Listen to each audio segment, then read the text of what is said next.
Good evening, everybody, and welcome to Pop Go the Writers. Jim's back. I have seen your producer more recently than I've seen you. And I'm sorry about that. Yeah. I knew you'd say something like that. Yes, I saw Kyle live last weekend. Ooh, I don't know if I could take him live. That's yeah. Have you ever seen him live? No, really? Nope. That's He's funny. You only know him online. yep. Why? Well, the other guy that produces the show, JD, is from your area, but he lives out here in LA, and I've never met him either.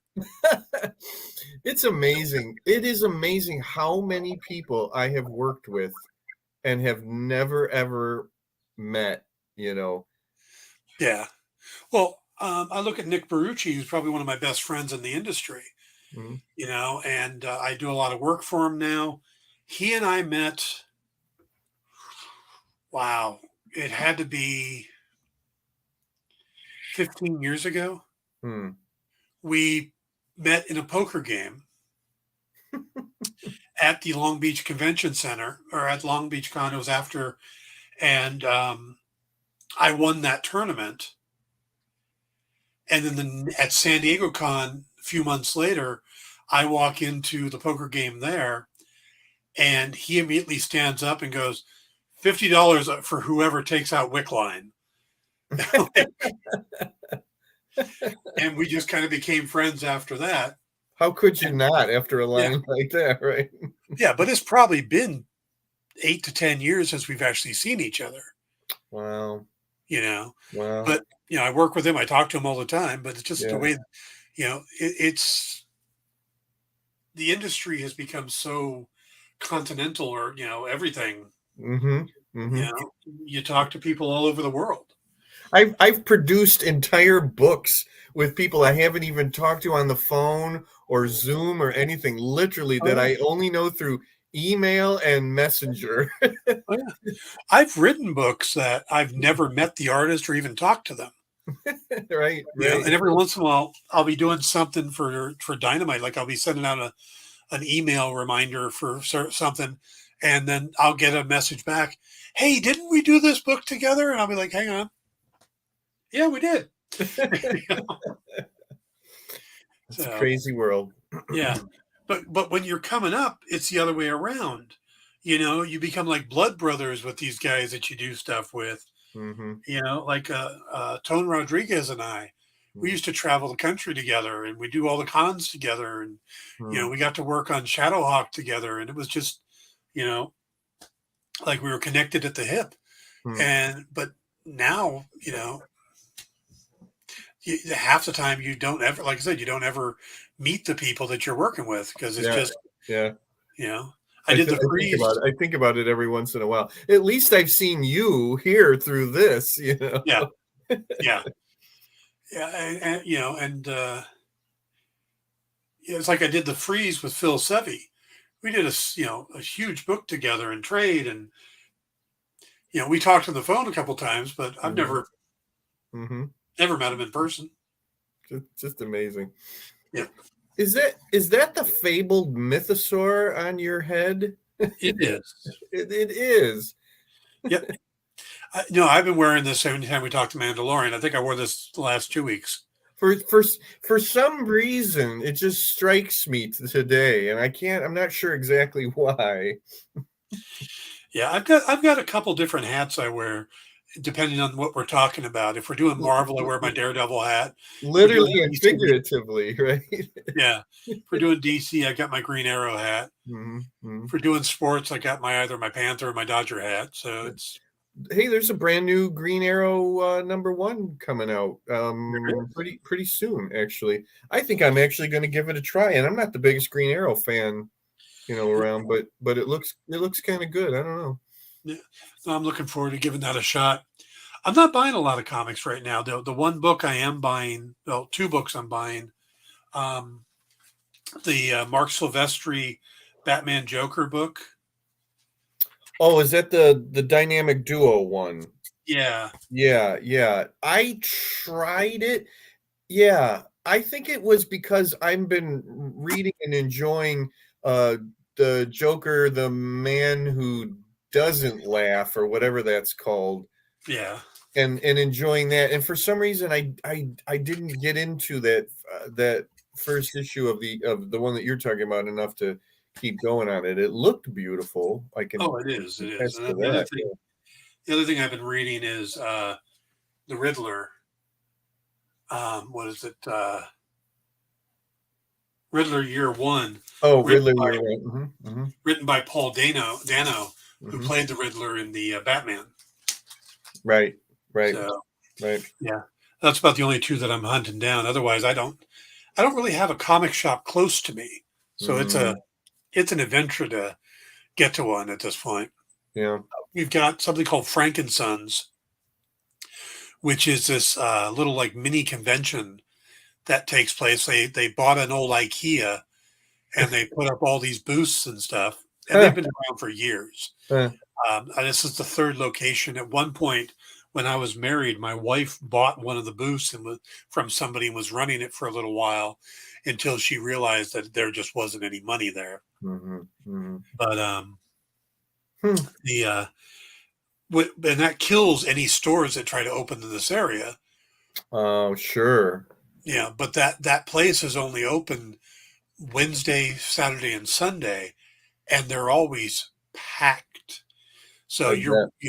you're parking like a good quarter mile to a half mile away when you Mhm, try to go. mhm. And with the way with the stuff going on with my legs, I try not to do that much walking. Sure. So yeah, We've always been lucky here. I mean, we've had a small handful of comic shops, but they've been here for 30, 40 years, and every once in a while another one will open, and maybe it'll stick around for a little bit. But there's at least three that have been here forever, and yeah. they're all spaced out across towns. They all have their own audiences, and I've been going to my comic shop since summer of 1984. I've been a regular customer of a comic Nice. shop. Nice. Yeah, no, it's probably 20 miles to the nearest comic shop for me. Mm, Yeah. sorry to hear that. Have you ever considered a subscription service? I've done that before. I've cut back so much, Yeah, you know. maybe it wouldn't be worthwhile. Yeah. And I've done some like getting them off of eBay, but then you got to pay shipping and Yeah, sure, uh, sure, sure. yeah. So hopefully I'd love to find another shop, but right now nothing is exciting me so much that I want to run out and get it. I hear you. I hear you. Yeah. So there are some good looking stuff. DC's doing some changes, launching some new books or relaunching some books, and Yep. that's tempting to pick up and at least give them a shot, like the new Wonder Woman and then Hmm. what they're doing with Superman and stuff. So I've enjoyed the Superman, relaunch, whatever you want to call it, and that's kind of the only one that I've really gone into. I don't think I'm going to do the one that I was excited about. Now, the more I look at it and read about it, is that Batman, Brave and the Bold, the new mhm. Brave and the Bold series. But number one, it's the main part of it is written by a writer that I just cannot take, and Tom King. And it's not like a team up book like I would hope it was. It's different than that. So as big Yeah, of a Batman fan as I am, I don't think I'm going to indulge in that one. But I'm yeah. going I to think try the Doom Patrol. I'm going to try Green Arrow, and there's maybe a couple others that I'm going to give a try. they're probably just doing Brave and the Bold title because the James Gunn or the new Batman movie is going to be called Brave and the Bold, so they want Yep. to Yep. jump in on that. Yeah. But Make sure that they have an active, title out there. Oh, you know what? Weirdly enough, as much as I don't care for Shazam being called Shazam,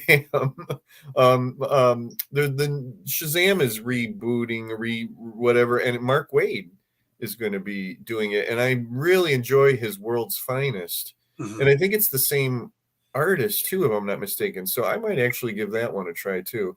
I cool. usually do anything that Mark writes. Mhm. Well, that seems like a good time to segue into the Shazam movie. Wow, did that not do well? Yeah, I got to tell you something, Dan. I forgot that it came out, and then I started to see a little bit here and there online, and I'm like, oh, did that actually come out? And sure enough, it did. Yep. It did abysmal at the box office. Now I knew that it wasn't expected to do well. They had projected that it would do between 35 and 40 million domestically, and it would do probably about 85 globally. And no, didn't even do that well. It What, did 30 million domestically, another 35 internationally, so 65 total. what was the thinking behind why the expectations were low? Well, what it was is they were doing the tracking, and they put out the, I don't know, I'm not exactly sure how they do it, but they're usually pretty accurate. Hmm. Like they come out and they say, oh, they expect Ant-Man and the Wasp to open for 100 or like 90 million, and it comes out at like 120 or whatever it was. Hmm. You know, but it's usually by they're asking people their excitement level. They've got different ways they do it, and I think that there was a couple problems that worked here. One of which is it was not a high budget movie. Hmm.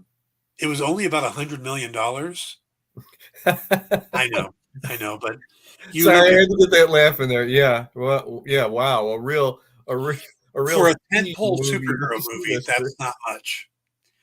And then usually they justify their budget based off of, or their advertising budget based off of the budget for the actual release. And so they didn't spend that much. They put out a couple trailers, but they had a few things that went against it. They really didn't do a lot of marketing. Mm-hmm. You didn't see a lot of ads. They didn't do a Super Bowl ad. Mm-hmm. They did a Super Bowl ad for the Flash. Right. Why wouldn't they have spent that money on the next movie out instead of the one coming out in May? But Because I'm Batman. exactly, Yeah. yeah. But Do you think it having been delayed for so long had anything to do with it? yeah. Yeah. I mean, it was supposed to come out at Christmas, but it was going to come out the same day as Avatar: The Way of Water. So Mm-hmm. they moved it from that all the way to March. But they announced it and they had all the fanfare and stuff at San Diego Con. So that's a huge, like 9 months. Yeah. If anything, they probably should have moved it forward, like released it in, well, they had Black Adam in October. Mm-hmm. So unless they could have moved up a week or two in before Avatar. But I mean, yes, it took number one at the box office this weekend, but it was the only new release. Well, I was going to say, when what else do you have? Of course, it's going to be, Yeah. number one. So, I mean, that's probably uh, what the end of this whole corner of the DC universe. Well, I don't know. We still have the Flash, and we don't know how that's going to do things. But Yeah. then we still have Blue Beetle, which we don't know where that Yeah. fits in, and we have Aquaman at Christmas. What I mean more is, I mean, you don't foresee another? There's not going to be another Shazam movie then. I can't see it Yeah. unless this suddenly takes off, because what we're seeing review wise, the critics didn't really like it. Mm-hmm. But it's kind of like with Ant-Man, the critics are bombing it, but the audience is actually liking it. Mm. So it's getting like an 83 from the audience. So word of mouth may get it going, Yeah. but there's so many things working against it, in that the fan base is so split right now between That's an understatement. the Snyder stuff and the James Gunn stuff, and they really need to find a way to stamp all that out. And you got Zack Snyder coming out doing this teaser thing with Darkseid, Mm-hmm. and it looks like what he's teasing is Snyder Con, and that you'll be able to watch all the Zack Snyder movies like in one sitting, including the Justice League. I know that's my attitude about it too. But he's doing this the weekend this is opening, And then James Gunn comes out with his announcement that he's going to be directing the Superman Legacy movie.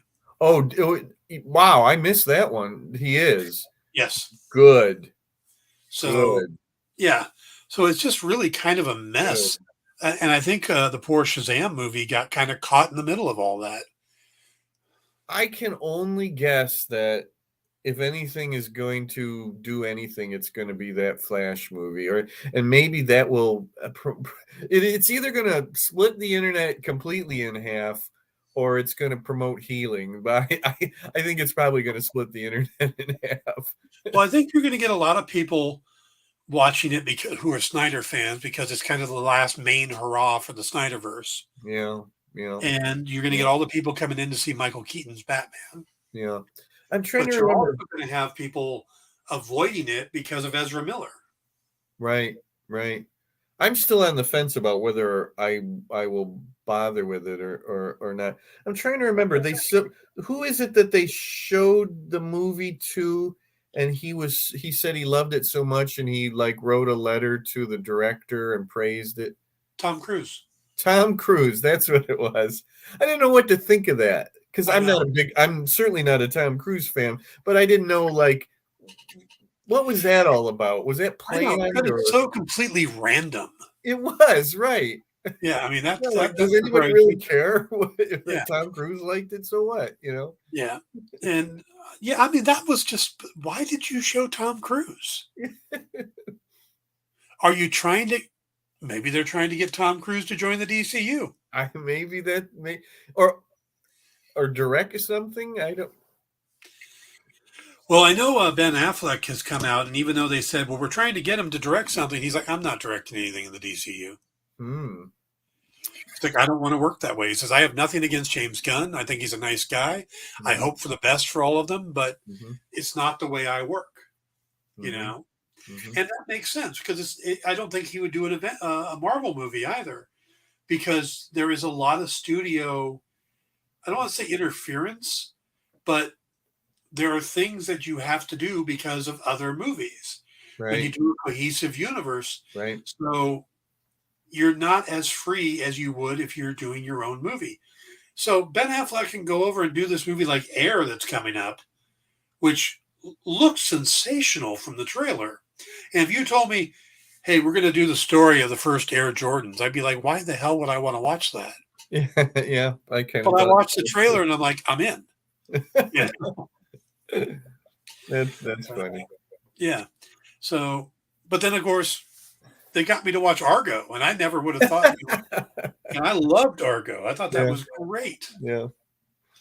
So Yeah. there was one funny little thing that I heard about, and I looked into it about in the Shazam movie. I guess at some point, some bystander calls Shazam. He calls him Captain Marvel. Uh-huh. And then I thought, oh, well, that's really funny and cute and all of that, and kind of sad too. And then I found out who it was that plays the person who says that. Did you hear this? So Yep.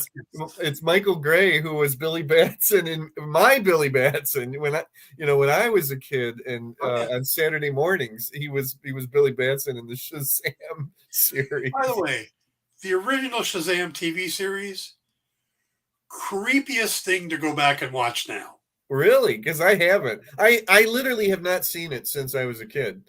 You have this very old guy, only called Mentor, Mentor. driving around the country in an RV with a young boy.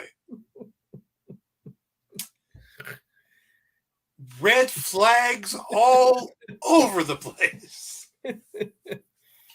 But you know what? Jackson Bostwick was almost a perfect Captain Marvel. Not so much the next guy. Yeah. Not really, no. but Jackson Bostwick was almost, Yeah. perfect. But anyways, I just thought that was cute that they got him to do that, and I bet you that was kind of fun to hear somebody say Captain Marvel in a DC Yeah. movie, Well, I heard. and then everybody's freaking out because there's that many people, literally that many people out there that I guess had no idea that he was once called Captain Marvel. I just Well, the I mind heard. boggles.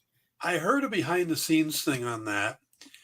In that, somebody said, well, it would be nice to at least be able to say his name in the movie. I mean, we can't put it on the banner. And one of the heads at DC said, well, why not go ahead and do it? Yeah. He's like, what do you mean? I know, Marvel owns that. He goes, no, they own the copyright to, like, we can't do a Captain Marvel movie. It's the same way with a comic book, right? Right. But we can call it, he goes, they say Superman and Batman in their movies. We can say Captain Marvel. Yep. Yep. And that's why they did it. They went, oh, well, yeah, I guess we can. Yeah. Something changed at some point. So when DC started putting it out in 73, 74, that comic book, and it said Shazam, but also real underneath it said the original Captain Marvel. But it's just that the official title of the book could not be Captain Marvel or anything like that. But he was still called Captain Marvel for years and years into the 80s, maybe even into the 90s. He was still always referred to as Captain Marvel. And then that stopped. And then it's like, well, what changed? And it made me wonder if Marvel had applied some sort of pressure, to DC to stop doing that, or we're going to, put you through an expensive, court battle. I have no idea if they even had a leg to stand on. So, but I'm thinking that same thing now. It's like, yeah, just call him Captain Marvel inside the movie and keep calling it Shazam. Even when I was a kid, there were so many people that referred to him as Shazam. The toys always, said Shazam. They didn't say Captain Marvel. The Mego figure said Shazam. And the Slurpee cup said Shazam. For Captain Marvel Jr., it said Shazam Jr. I think it even might have said Mary Shazam or something, dumb like that. But yeah, it's just sad. But I'm so glad that they did that. That's a very nice nod to his origins. And that's cool that Michael Gray, wanted to do that. If it's what I heard, the reason Marvel has that is because Fawcett never filed a trademark for the name. Yep. And then when DC bought it, they didn't realize there was no trademark. And then suddenly, what do you mean Marvel has it? Yeah, Fawcett, closed up business in the late 50s because of the lawsuit and everything from DC, which is ironic because at one point Captain Marvel was outselling Superman, and then it just languished and nobody really thought about anything about it. And Marvel was like, "Hey, our name is Marvel. Like, shouldn't we have that name?" And jumped on it. It's a sad, sad, sad situation that such a legendary character like the original Captain Marvel can't even, go around with that name. And then that silly thing about like his magic word is now his name, and that just bugs me. Well, there's just so much complication in that whole thing because, he was a Superman clone when they made him. So that's why DC sued them. And then the European companies made Miracle or Marvel Man as a copy of Captain Marvel in case they lost the lawsuit. And then, of course, Marvel sues them. DC sues the other guys. And it's like, so that's why there's Miracle Man. Now, DC ends up owning Captain Marvel or Shazam, and Marvel ends up owning Marvel Man or Miracle Man. Miracle Man, yeah. Craziest story. story. Yep. And the biggest reason they end up owning it is because of Todd McFarlane. Right. Yeah. Right. Because Todd McFarlane had Neil Gaiman create Angela, and then they've had a falling out. And to keep Angela, McFarlane gave him Miracle Man. You mean Angela, Thor's sister? They folded her into the Marvel universe at one point, and they said that she was Thor's sister. Yeah, and I think that's gone now too. I don't think that exists. It's very confusing. We should get some comic book historians on that to.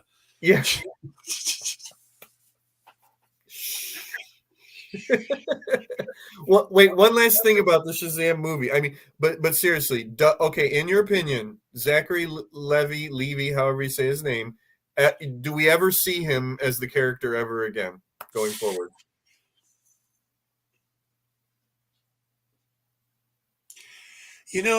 And I broke the internet.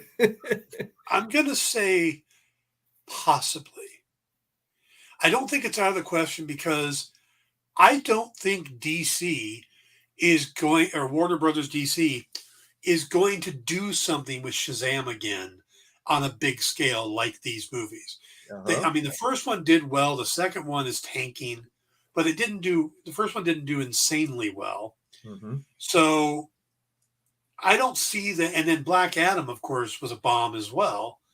So I don't see them doing a headline Shazam movie. No. So if the character is going to just show up again, I could see them reaching out to Levi because I mean there's a post-credit scene that leads him to being possibly part of a team.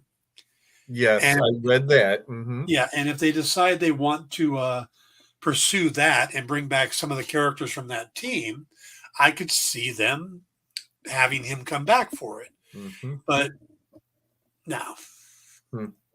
I don't think we're going to get a major Shazam movie, and unless of course if they find a way to clone Fred McMurtry and bring him back, because of course he was the design for the character. Right. Yeah. Yeah. So, all right, let's go ahead and move on. Let's talk about. I just wanted to take a moment and acknowledge the passing of Lance Reddick. Lance was an amazing actor. He was one of those guys that as soon as you see that he's going to be in something, you know, he's bringing it up, you know, he's like Clancy Brown or a few other actors that no matter what they're in, they make it better just by being in it. Some things you might have seen him recently in. He's a regular in the John Wick franchise. He's the, he works the hotel, the Continental as Charon. The front desk guy to Ian McShane's character. I can't remember Ian McShane's character's name right now off the top of my head, but he was in that. He does a lot of video game voices and animation voices. He was in the Legend of Vox Machina this past season as the Black Dragon, and he was also a regular on all the seasons of Bosch on Amazon Prime as Captain Irving Irving. What a name. Irvin Irving, opposite of Titus Weller. And again, Titus Weller can eat up some scenery when he gets going. He's a good actor. So you got to put somebody decent up against him. And Reddick did a great job on that. And he's one of those guys, he was a regular on Fringe, you know, and just, you look at his list, it's huge and impressive, and he has gone way too young at 60 years old. What's your favorite thing that he's done?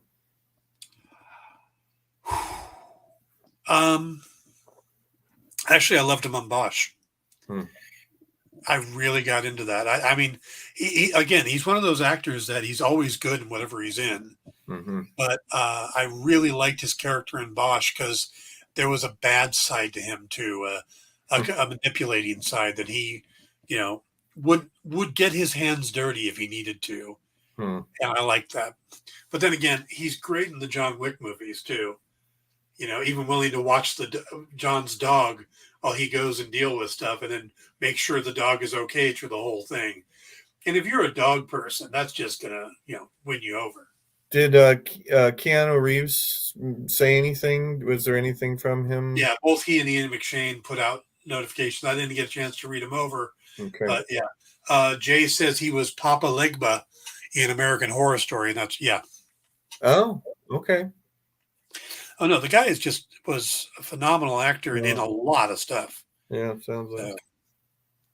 All right, let's go ahead and talk about Daredevil Born Again is getting a lot of press. Yeah. Some of it positive, some of it negative. The positive, of course, is the announcement that John Bernthal is returning as the Punisher. Yeah, John is awesome. And this is me, like, not a Punisher fan, and I'm like, I was so excited. Because he's the perfect Punisher. I'm serious. He was, holy moly! And since we talked about dog lovers, if you're a dog lover, John Bernthal's dad runs the pet. Was it the NAACP? Oh, is that right? Yeah, he's the president of that, and Wow. John Bernthal is a big proponent of pit bulls. Hmm. He has a couple pit bulls. He takes them to set with him all the time.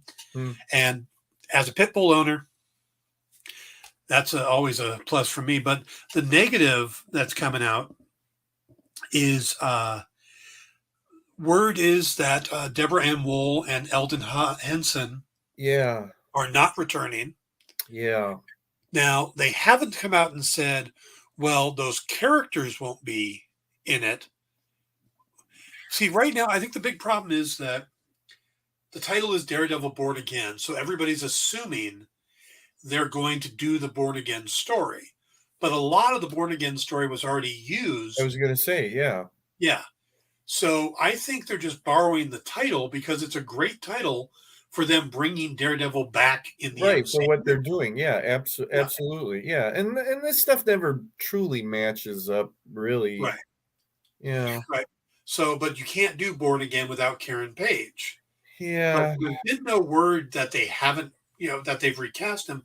The only recasting we've heard is the part of Vanessa Fisk is being recast, Oh. and we don't know what the reason is for that. Oh. Now the actress, and I think it's Iletta Zura.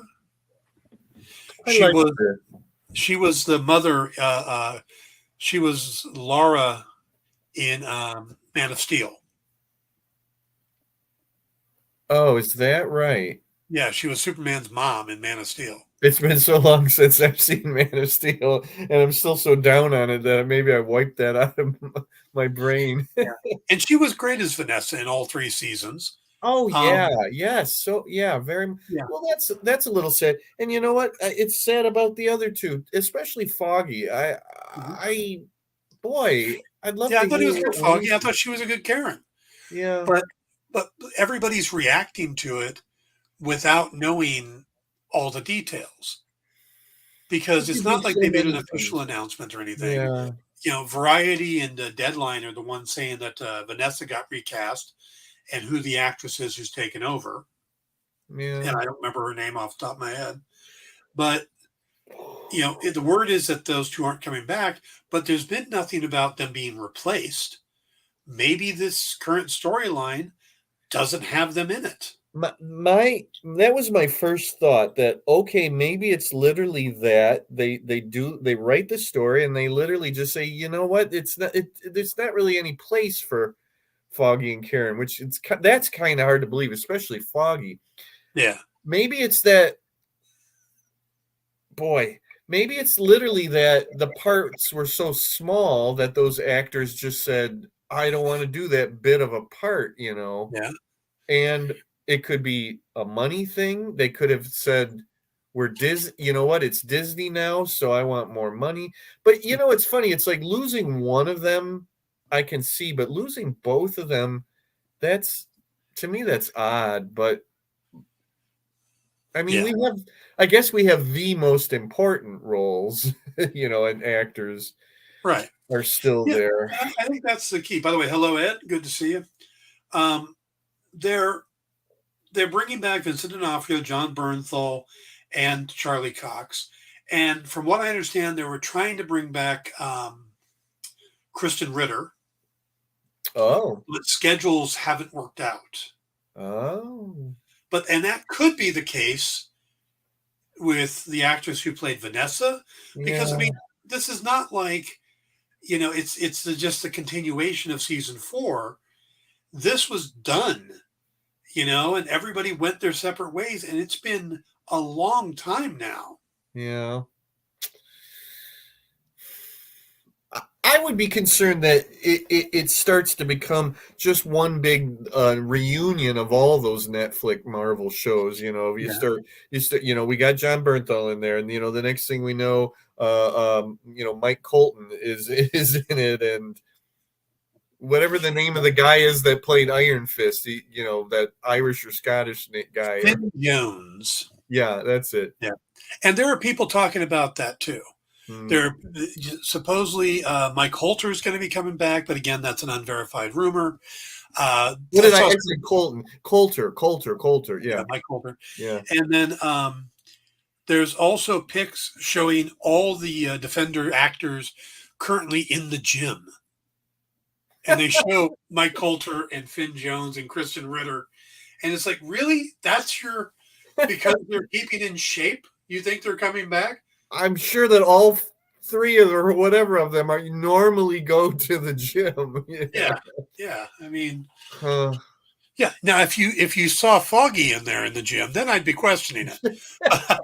right. Yeah. Andrew says, stretch on my part, but with how long the season is, maybe they haven't written those Karen and Foggy yet. It's possible. And people are going based off the call sheets or whatever for this. And yeah, it could be that we don't get to those characters till later. Yeah. Yeah. Yeah, Matt could literally be just in an entirely different place. It might not even be in New York City. Yeah. You know, he's knocked out and he wakes up somewhere else and he's in Toronto or something. He And was it's a just whole in San Francisco in the She-Hulk series. right there. I mean, LA, yeah. Literally that. Now, how the Punisher figures into that, who knows? Yeah. But I can't believe how excited I was, because again, that to me, that was, despite whether or not I like the character much or not, that's perfect casting. Oh yeah, Bernthal was amazing as he really was.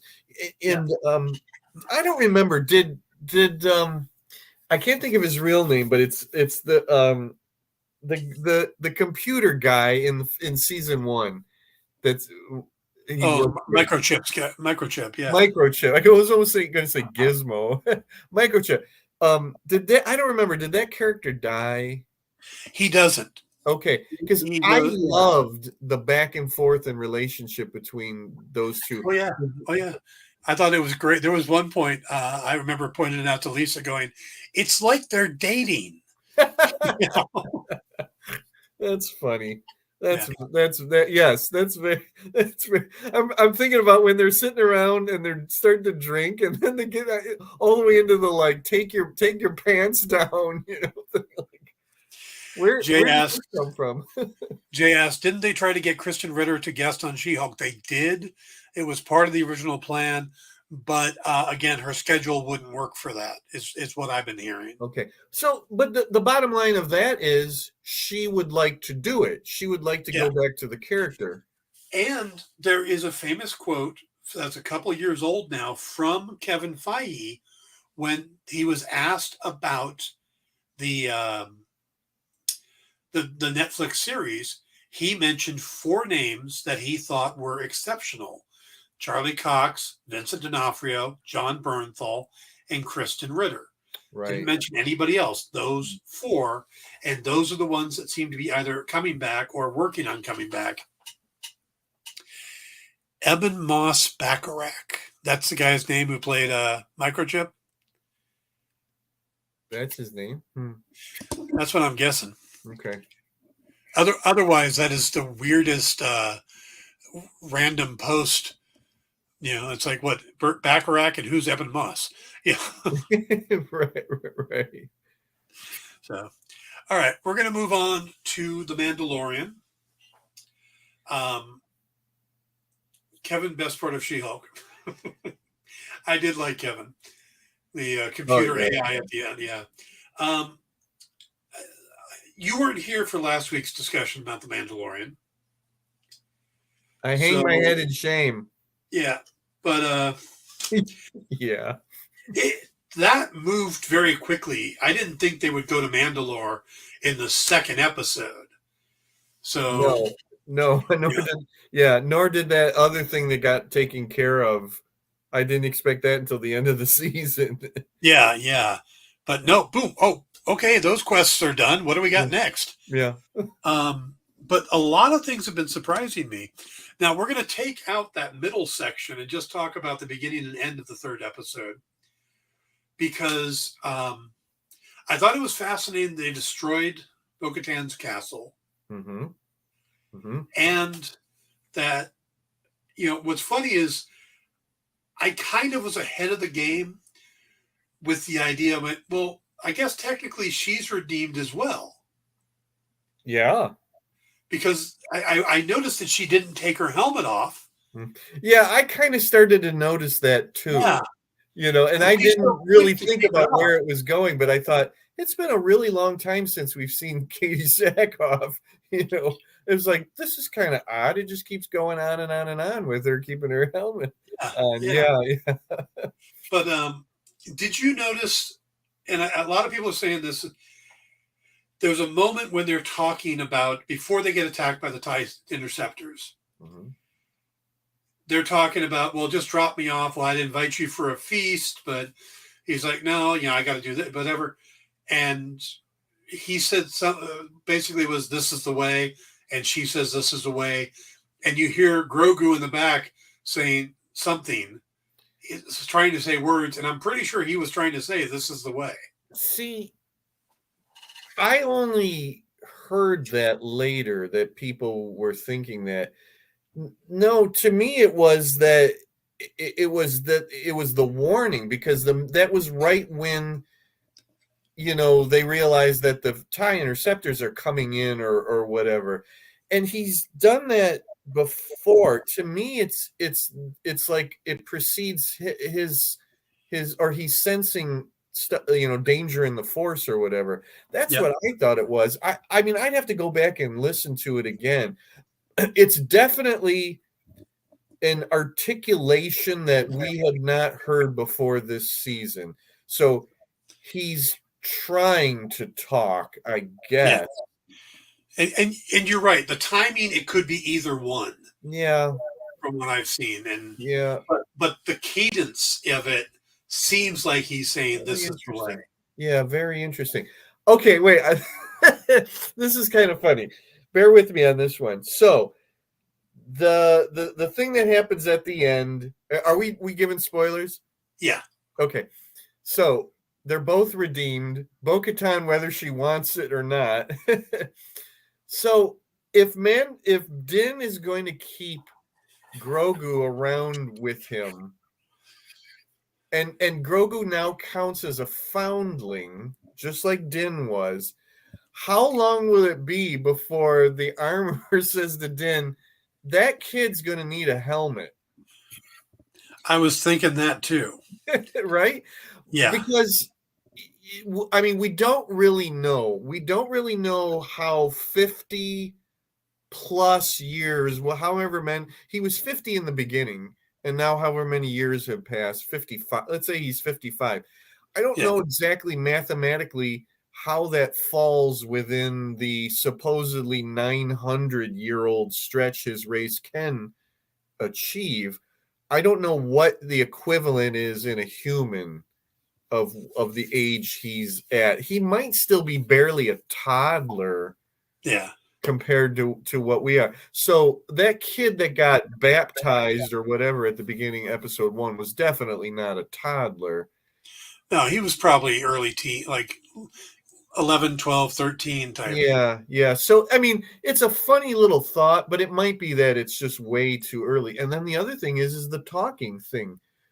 It could be he could be 100 before his race does actually start to talk.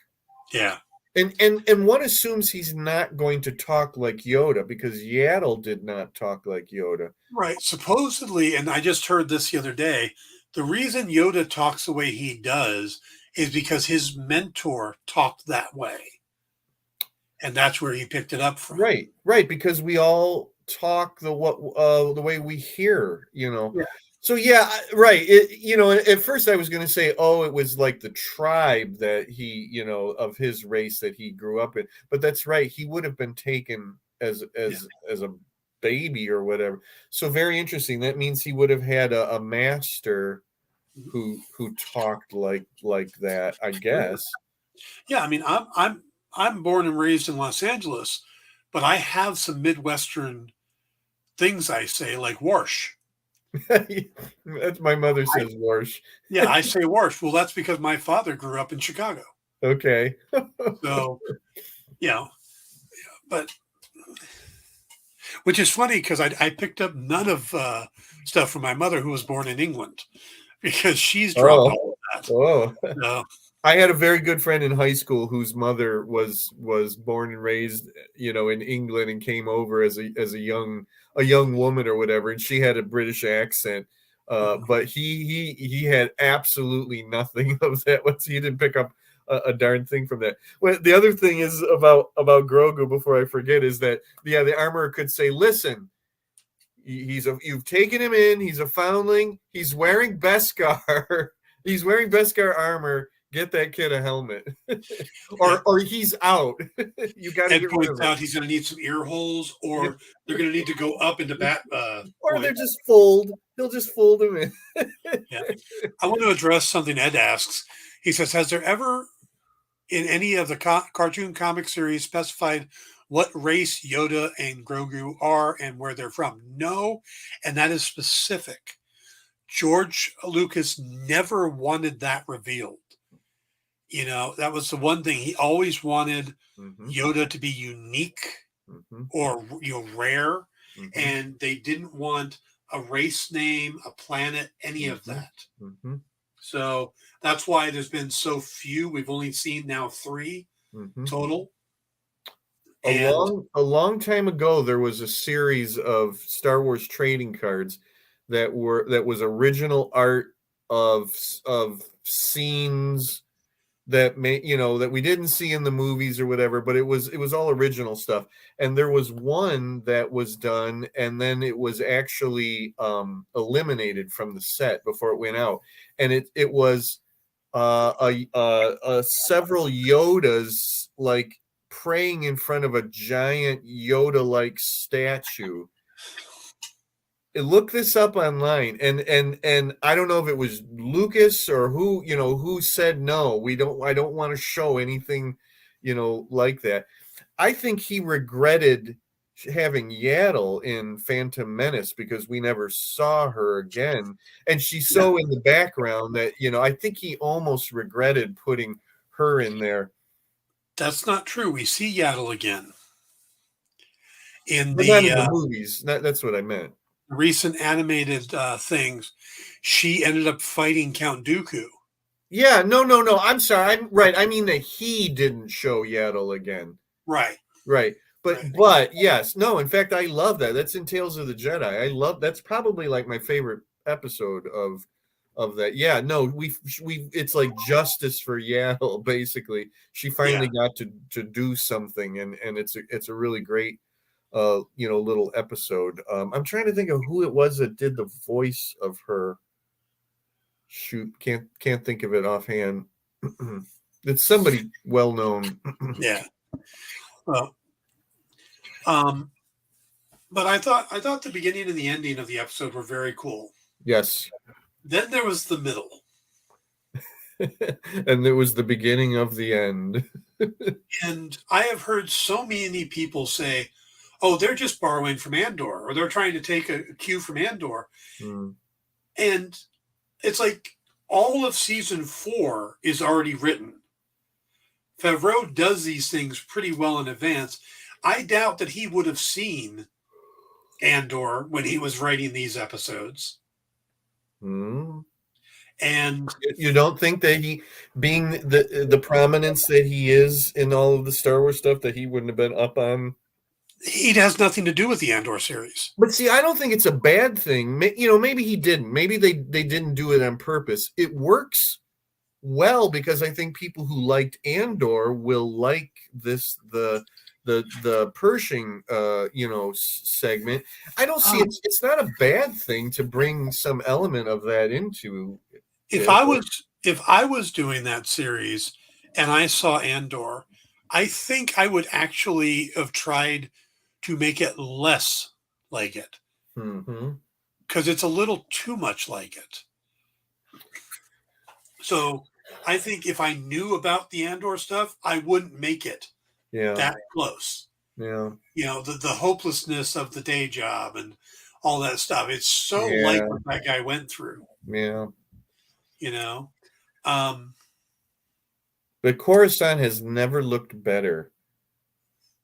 I love when they go to Coruscant, and I thought it would look great, in Andor, and then this starts up, and it's like, man, they're just. It's hard for me to fathom sometimes that this is a TV show when it looks this good. What surprised me was, and I know this has appeared in other things before, Yeah. but where you see the top of the highest mountain. God, I love that. I know, and it's like the rock you see in front of a Jeep dealership, so you can show your Jeep driving over the top. It's that big. Yeah, yeah. You know? I watched an Easter egg video, and they showed how many times that square, that plaza, has been in other things. And I mean, I had no idea. Most of it was the animated stuff. I think some of it was in the comic books too. But I didn't care because I love stuff like that. Like, Yeah. that's how built up this city planet is, because it's like that's the top of a mountain. Yeah. By the way, the fact that Kane tempts Pershing with biscuits, you know what that means, right? Soylent Green. No, all those memes that say "Come to the dark side, we have cookies." Oh. They have cookies. The dark side has cookies. It's finally canon. There are cookies on the dark side and different flavors. Yeah, yellow and red. And if there were green ones, then that would have been Soylent Green. Hey, she's one of my favorite characters from Quantum Mania, and I didn't realize that. Oh yeah, and she was also in Agents of S.H.I.E.L.D. Oh, right. Yeah, yeah, she's been popping up a lot, and there's something else she showed up in. Wow. Recently, that her name is Katie O'Brien. Mm-hmm. I Wow. don't remember what the other thing was. I'm ashamed that I didn't realize that that's her from Agents of S.H.I.E.L.D. because I'm a big Agents of S.H.I.E.L.D. fan. Yeah, she's been in Z Nation, The Rookie, Magnum PI. Oh, she was on Black Lightning. That was the other thing. Okay. So I watched Black Lightning, so that's where I first saw her. But she's been on a bunch of stuff, and she's actually a trained martial artist. Wow. So, where does that go from here, do you think? I mean, is he permanently damaged now? That's what I'm trying to figure out too. Was she trying to destroy any trace of the knowledge of the cloning? Is that what she was doing? Are they eliminating that character, like taking him off the board? I mean, she could have gotten rid of him before then. I mean, why do it in that manner? You could have poisoned the biscuits. Yeah, a million different things. I mean, how many over and over again? Why take him on that journey to get that stuff just to lead him into Yeah. I didn't quite get that, unless what that does is that reinforces her position with the New Republic. Yeah. That she brought in, I don't know, traitor is not the right word or whatever, a dissenter, whatever.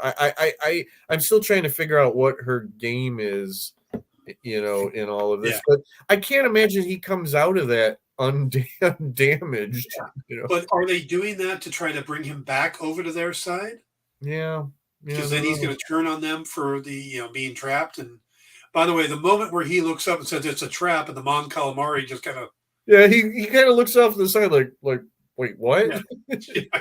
Yeah, that's great. That was a fun little moment. I enjoyed the whole thing, and you know why? Because it kept surprising me. Yeah, I would not have expected all of that.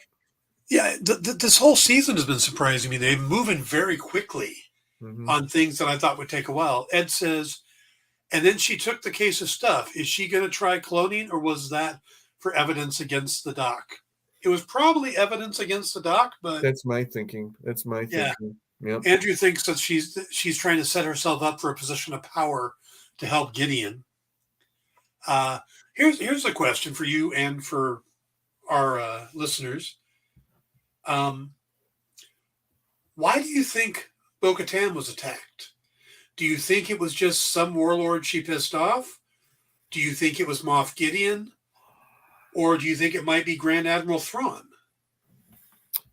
Sometimes a warlord attack is just a warlord attack. I didn't. No bells went off with me, but sometimes I am dense as to that.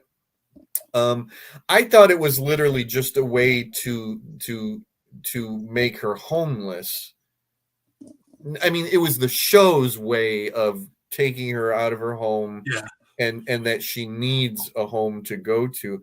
I admit I was kind of wrong about her. I thought, when she was all depressed in her little castle, that was something of a ruse.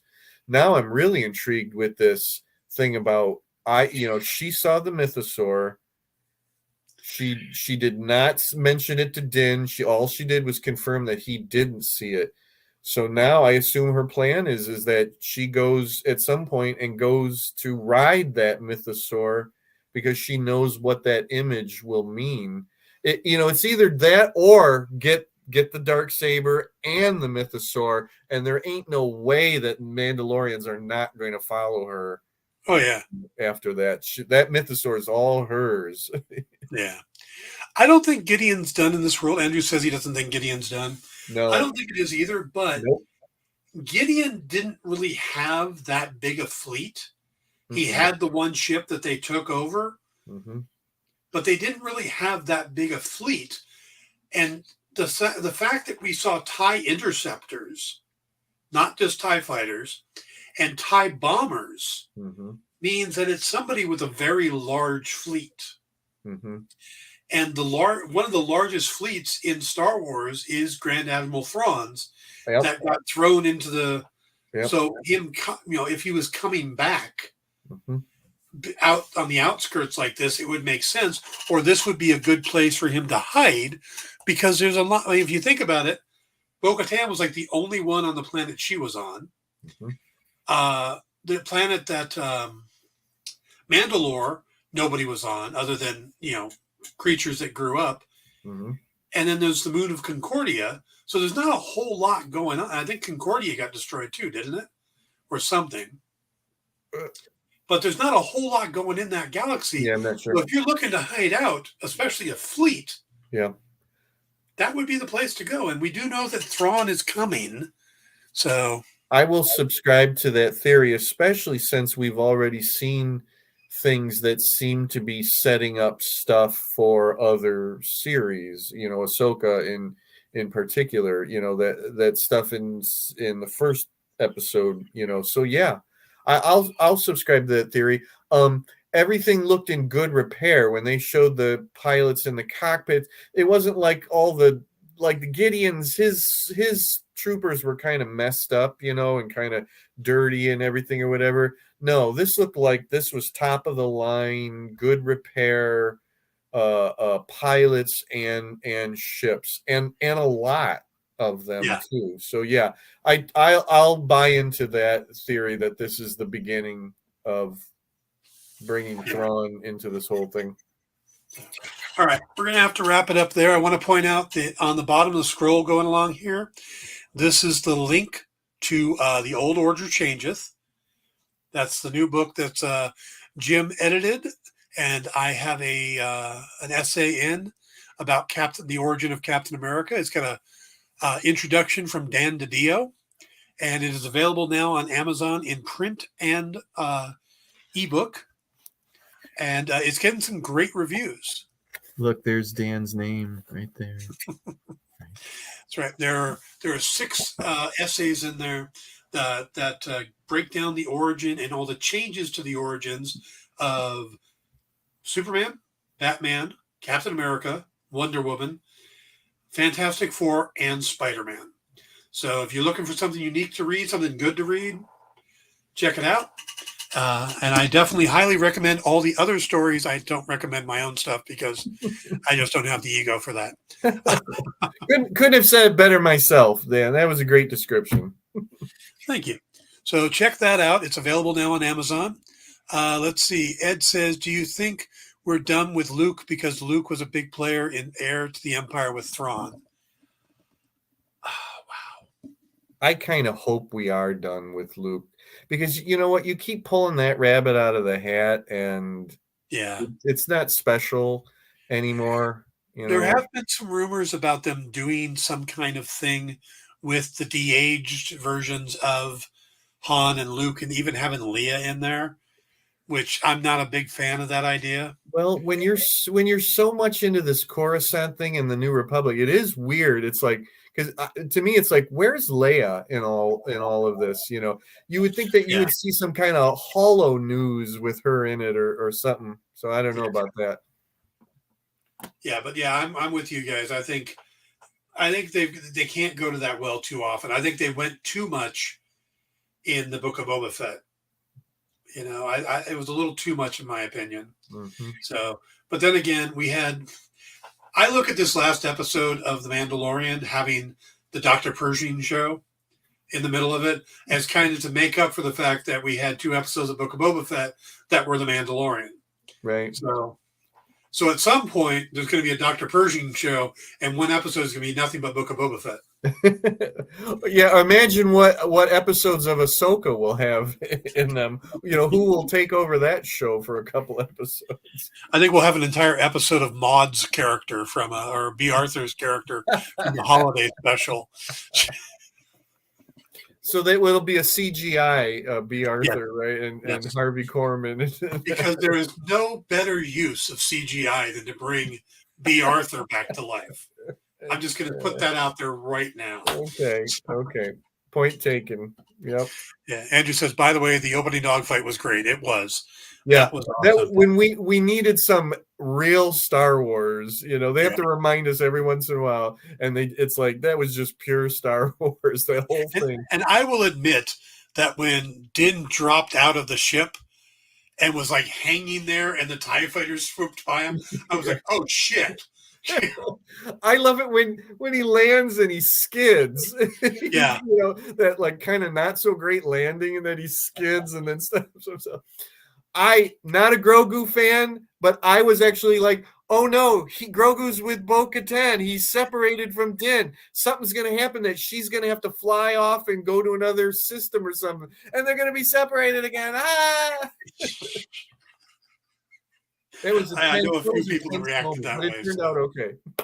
Yep. So I'm still waiting to see what the reaction is going to be between the Armorer and Bo-Katan, because I still think the Armorer is recast, but we will find out. Okay. All right. Let's wrap it up there, guys. I hope you all have a great week. You